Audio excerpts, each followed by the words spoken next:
Hi guys, good morning. So ayun, binababa na yung mga karga dito itong truck.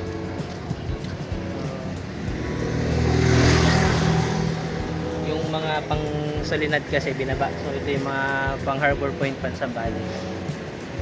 Ayan. At kakarga na namin yung iba pang nandun sa loob ng warehouse. Sasalansan na muna namin na maayos to. Para ready na pagbiyahe ng Sambales. So ayan, update tayo mamaya.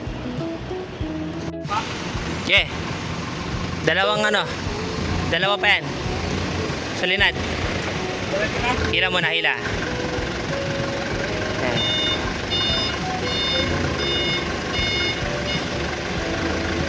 Okay.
Yo, so ayun, tapos ng kargahan ng ano,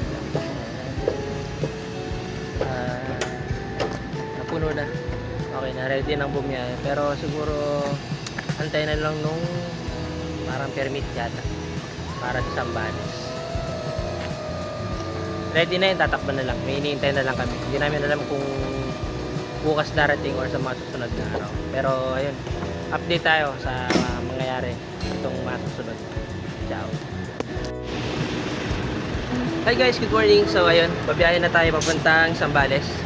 Okay na, nakuha na namin yung permit para sa Subic. So mag-check na lang tayo ng truck.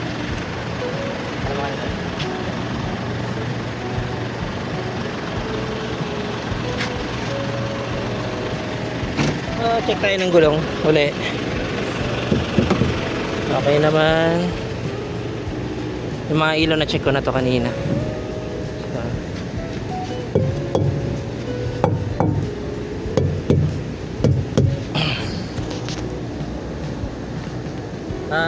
Oras ay alas 10 ng umaga. So salong-salo na uli ang traffic sa C5.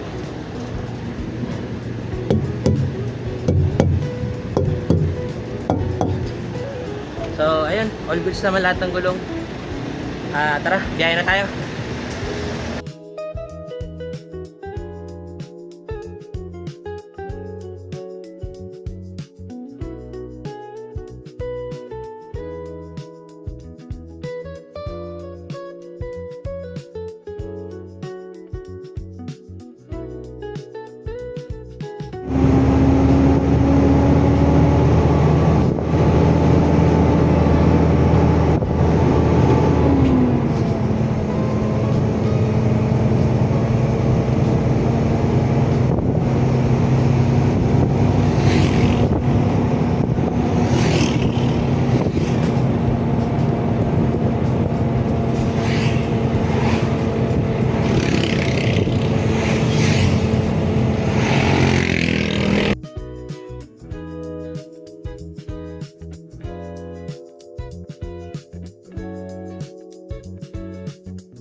Right.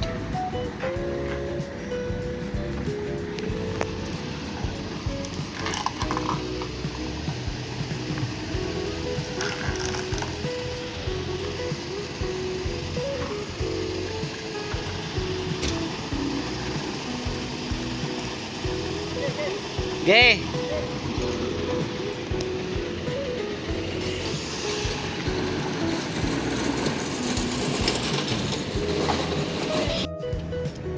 Yo, good evening. So, ayun, nandito na kami sa Ayala Mall, Harbor Point, dito sa Subic. At darating lang namin din, naipwesto na rin yung truck. So, ayun. Nakaayos na rin yung pwesto ng truck. Tara, silipin natin.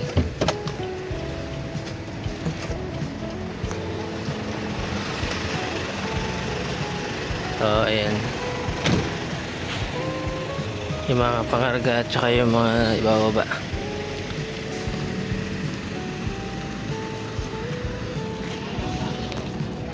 So, ayun, safe naman yung safe naman yung aming naging biyahe. So, ayun, safe naman yung aming naging biyahe at kami mag-aasikaso muna magbaba. So, tara. Bababa na muna kami. Update tayo sa mga susunod na biyahe. Kita-kits tayo. Ciao.